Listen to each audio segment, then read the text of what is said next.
हाय, hello, good evening सगळ्यांना. जय भीम. मी सीमा. स्वागत आहे आपल्या सगळ्यांचं किचन सवंगडी आणि मी या चॅनलमध्ये.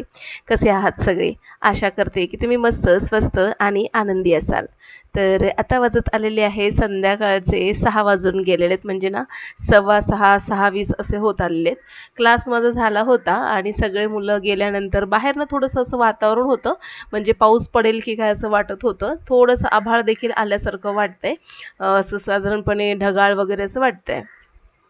तर मुले निघून गेल्यानंतर ना मी इथे सगळं झाडू वगैरे मारून घेते, कारण की ना चटई जरी टाकली असली तरी मुलं म्हणजे असं भरपूर कचरा वगैरे होतो हॉलमध्ये.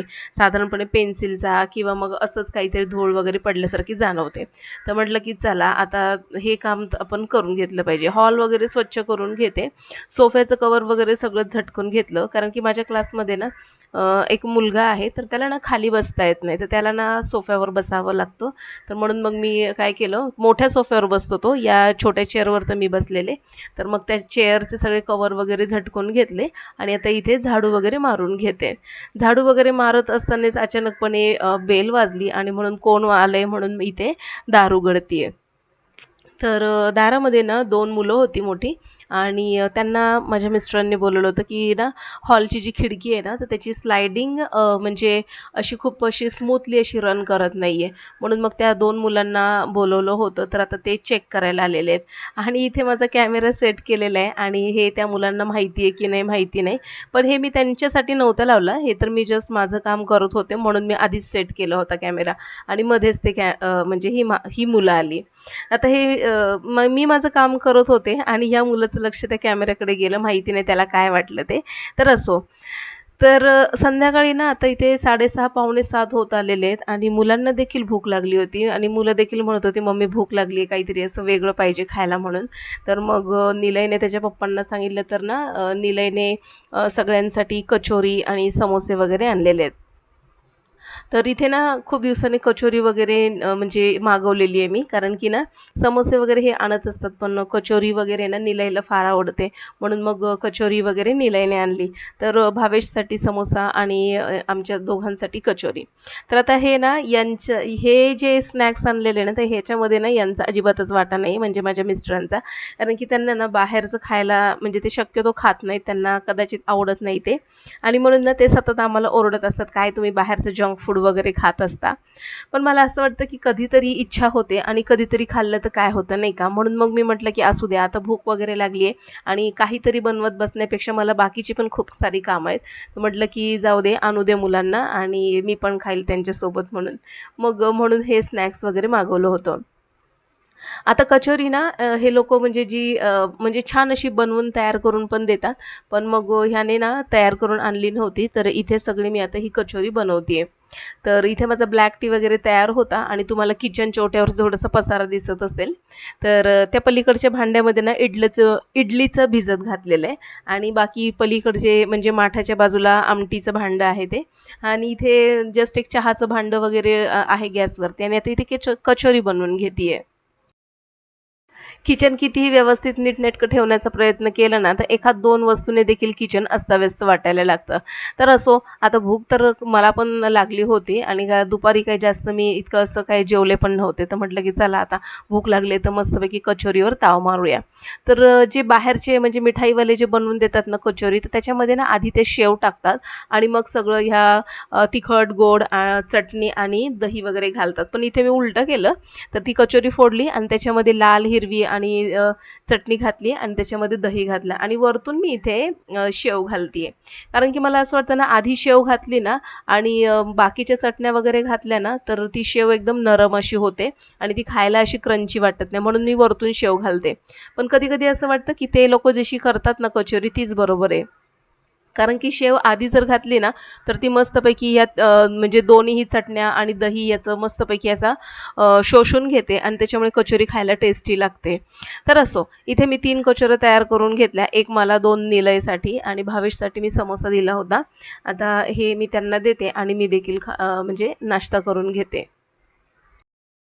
संध्याकाळी असा हेवी नाश्ता वगैरे केला ना, की मग भूक वगैरे जास्त काही लागत नाही.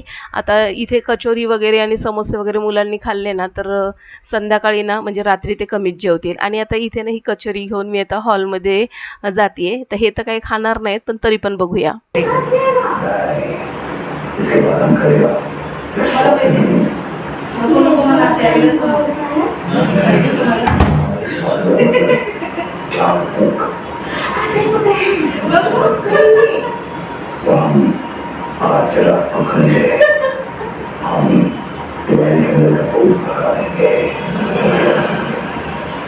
यांनी आधीच सांगितलं होतं, की मी काही खाणार नाहीये. जे काही मागवायचे तुम्हालाच मागवा. आणि म्हणून मग मी जेव्हा त्यांना म्हणाले, की तुम्हाला हवंय का म्हणून, तर ते मान हलवत होते आणि तोंडाने नाही म्हणत होते.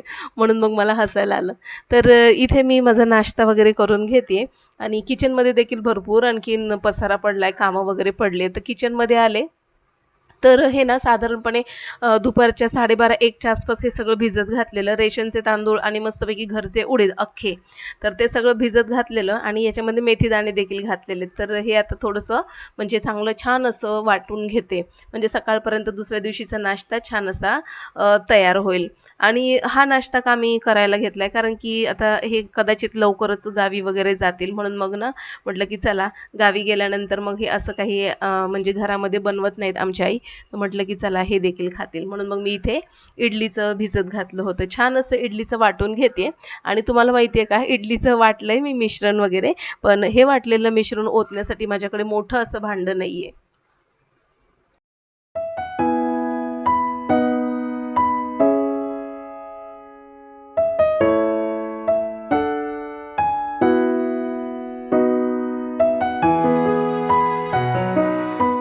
बऱ्याच जसं होतं ना मिक्सरमध्ये हे इडलीचं बॅटर वाटलं ना तर एकदम मऊ असं रवाळ असं वाटलं म्हणजे मऊ असं वाटलं जात नाही. कधी-कधी मध्ये-मध्ये ना असं रवाळ राहतं आणि माझ्याकडे आता मोठं भांडं वगैरे नव्हतं म्हणून मग मी हा लहान कुकरच घेतला आणि यामध्येच आता हे बॅटर ओतून घेते. एकदा चेक केलं एकदम छान झालंय वाटलंय. आता थोडंसं रवाळ राहिलं तर काही फरक पडत नाहीये. त्याचे डोसे खूप छान कुरकुरीत असे होतात पेपर डोसा वगैरे.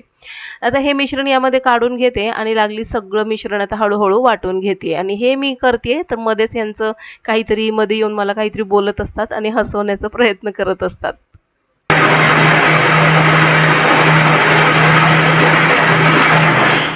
दाखवते मी लोकांना किती काम करते मी दिवसभरामध्ये. As a housewife we can do multitasking in 24 hours. That's why you becoming a Lodha.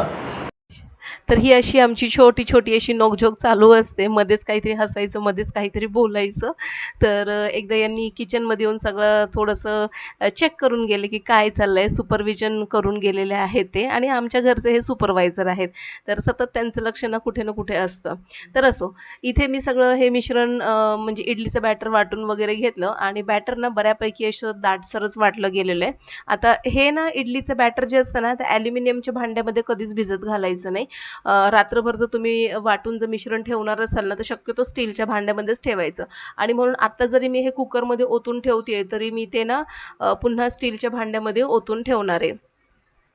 तर इथे हे स्टीलचं भांडं तर रिकामं झालं. भिजवलेले हे तांदूळ डाळ जी होती ना आता मी ह्याच्यामध्ये हे सगळं बॅटर ओतून घेते.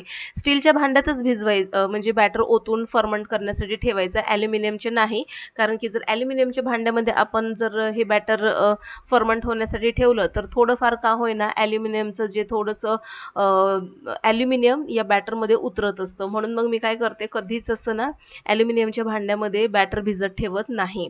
तर आता हे शिफ्ट करून घेते आणि बऱ्यापैकी आता हे बॅटर इतकं झालेलं आहे. आणि माहिती आहे का, हे बॅटर ना थंडी आणि पावसाळ्याच्या दिवसामध्ये जास्त फर्मंट होत नाही. तर त्यासाठी काय करायचं, थोडेसे पोहे किंवा मग थोडंसं शिजवलेला भात असेल ना, तर तो या डाळ तांदळामध्ये घालून छान असं बारीक करून घ्यायचं. तर याच्यामध्ये मी ना दुपारचा थोडासा भात जो होता वाटीभर, तो घालून छान असं वाटून घेतलेलं आहे. बॅटर तयार झालेलं आहे आणि आता हे असंच मी झाकून ठेवणार आहे आणि बाकीची आता उरलेली रात्रीची कामं मी करून घेते.